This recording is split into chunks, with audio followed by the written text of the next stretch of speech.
AskReddit. People who knew someone who died at work. What happened? Number 1. One time I was eating a Wiener Schnitzel in the food court of a skyscraper when a guy came crashing through the glass ceiling, having jumped a window high above. But I was on break, so it probably doesn't count. Number 2. A manager got fired after HR's kid made up some lies about him, went to the parking lot, blew his brains out with a gun. Number 3. I used to work for a supermarket chain that would get fresh bread delivered every morning by a separate company. Every day, no matter what, Eric would show up. 7 days a week, he never took a day off. He was the happiest, hardest working guy you could ever meet. The type of person you simply can't be upset around. He worked so hard for all of his kids' future. I used to tell him he's more than earned some time off, even just for a few days to spend time with his kids. He would politely smile and say, "Everything is an investment. I'm doing this now so I don't have to in the future," give me a smile and head off to his next delivery. One morning he didn't show up. We were all so confused. He had never missed a day in years. We found out he passed away at 32 of a heart attack, almost certainly from how hard he worked. I've taken numerous lessons away from him, to never take life for granted, the importance of work-life balance, etc. The whole situation broke my heart. He never got to see his kids enjoy the money he had worked so hard for. Rest in peace, Eric. Number 4. The company I was working for sent a few of us to an industry conference.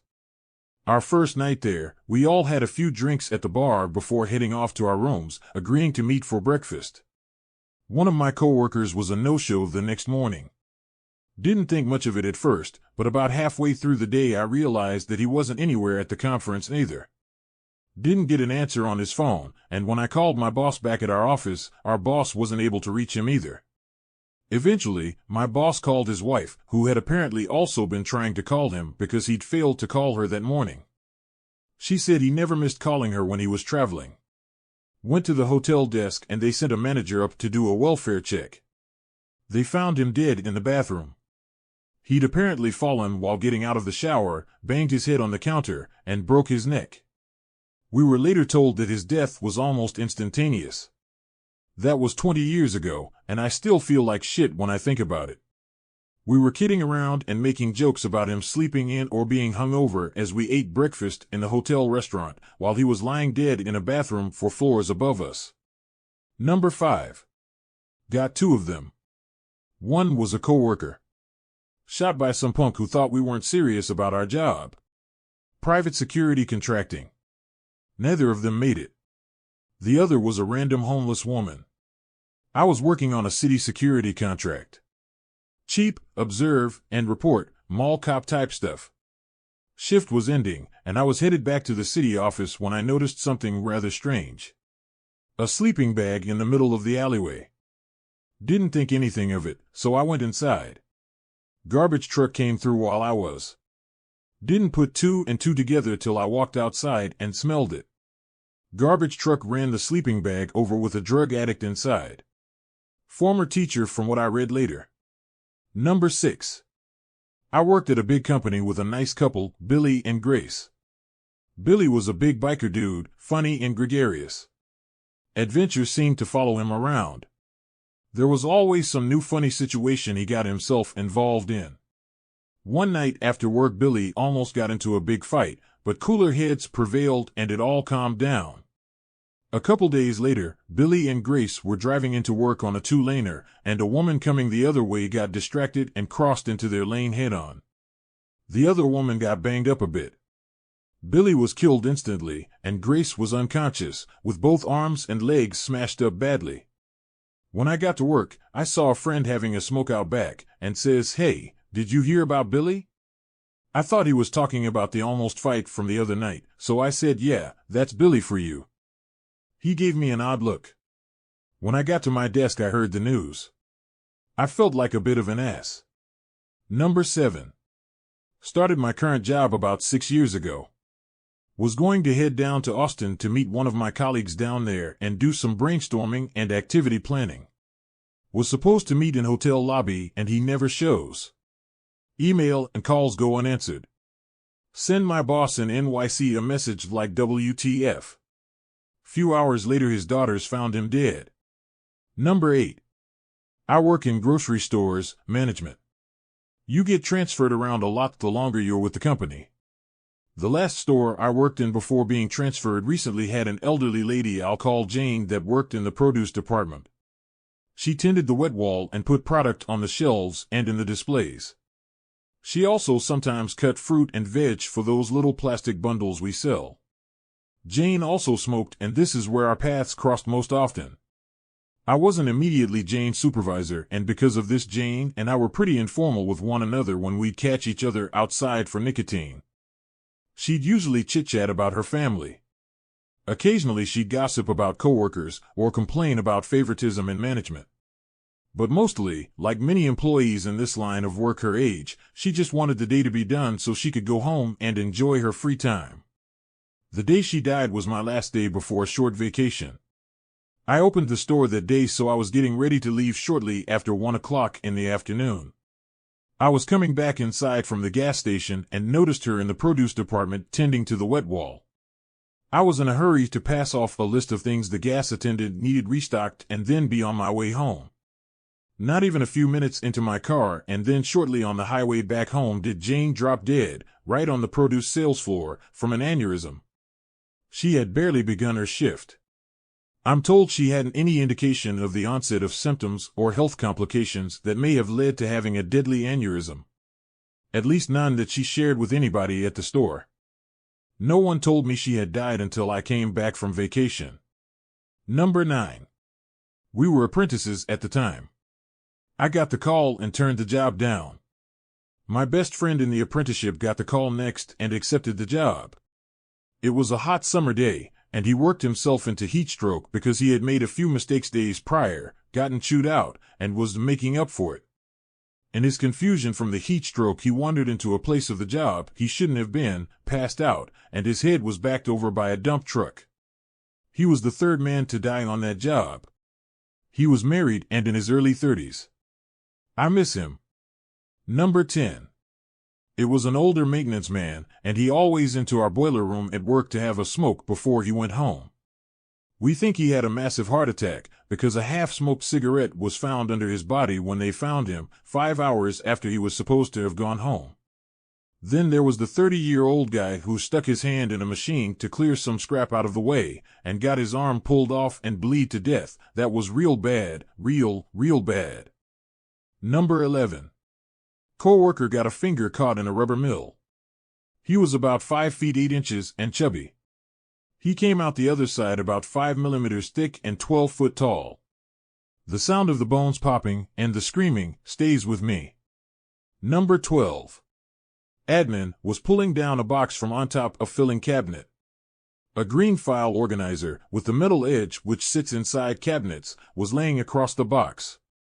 The green file organizer fell from the box when she was carrying it down, and it sliced the poor woman's neck. She bled out in a matter of maybe 90 seconds. The whole time apologizing for all the blood she was spilling on the carpet. Number 13. My job lead ran up to me that a driver had collapsed and was unresponsive outside. I ran over and he was on the ground in fetal position like he was sleeping. By the time I could get CPR started, he was already agonal and graying. I did the best I could to keep him alive until the ambulance showed. In the early stints of compressions he showed some good signs, but they waned the longer it went on. Between myself and a coworker we worked on him for over 25 minutes. In my head my mind was telling me that it had just been too long, and if he was resuscitated his quality of life would be non-existent, but I ignored those thoughts. He died at hospital. He was under 60 years old. Number 14. I came pretty close. Had a super stressful event that I flew to HQ for, in the night before my big day I had a few beers with my co-workers and ate an abundance of pizza. Went to bed early because I was feeling off and didn't want to drink more, and woke up about 1 month later.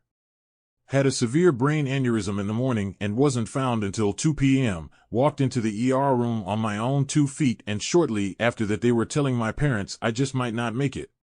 On the positive side, it's been 5 months and I'm already easing back into work, but on my own terms. Need to watch my blood pressure from now on. Number 15.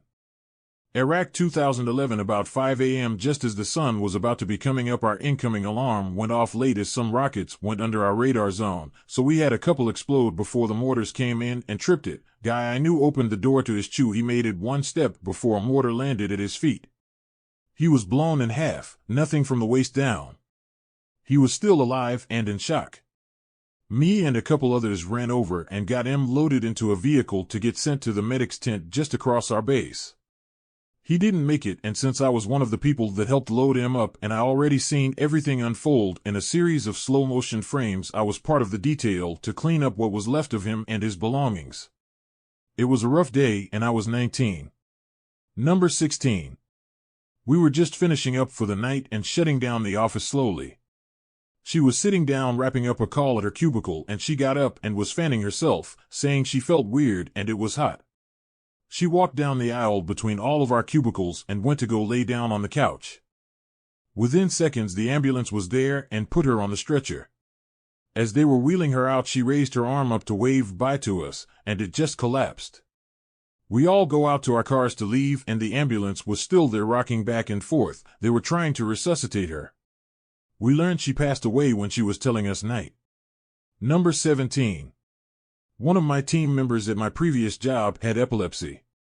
He was a great guy, had a fucking dark and dry sense of humor, and he was a hard worker. He had made a ton of mistakes in his youth, but he was really trying to work past that. He went out one night with some of the other night shift folks. Wound up having a seizure on his way home and whacked his head on the pavement. The next day, I was getting pissed because I hadn't seen any sign of him. I went back to a computer to double-check the schedule. While I was back there, my manager called my phone and told me C had passed away the night before and obviously wouldn't be coming in. I, being me, said, well, I certainly hope not. Then I got pissed that C would never hear that joke, which would have had him pissing himself. I was upset, but corporate wanted to get together some grief counseling options before disclosing to the team. I had to sit on the info for 2 days. Because I was off the day they were going to tell the department, one of the store managers sat me down to tell me the next morning. I insisted I already knew. He insisted I didn't. We closed the door. I asked, is this about C? Because M already let me know. Manager says, oh. So you do know. I sobbed for a good 10 minutes while the manager scrambled to console me as I choked out, it's not your fault. I'm okay. I was told that our team took it hard. Some of my night people tried to lie and tell me they were doing well. I told them to cut the crap and they admitted they were pissed and grieving. Another manager tried to give one of my shift leads a problem because she wasn't handling things well for the first shift we were all together and got politely told to fuck off by me. I backed off of my team for a little while, especially at night, and everyone had a really hard time adjusting to it. He was really well liked, and we both used to have one another laughing all the time. I still miss the dude, and I haven't worked there for over a year. Number 18. He took a company truck to go on an evening drive and just enjoy the weather. Never came back. Next day he still hadn't returned. Every workstation on the road got the call to start search for him on the side roads, gravel pits, and pull-offs. He was found later that day 50 miles away from his station, still sitting in the pickup he took the night before. From what my boss said, it looked like he just fell asleep and didn't wake up. State troopers ruled no foul play, couldn't find any drugs or alcohol in the pickup. This was a month ago. Thank you for watching and listening to this video. If you would, go ahead and give that like button a smack and the subscribe button a smash for more videos. Smack and smash. See ya.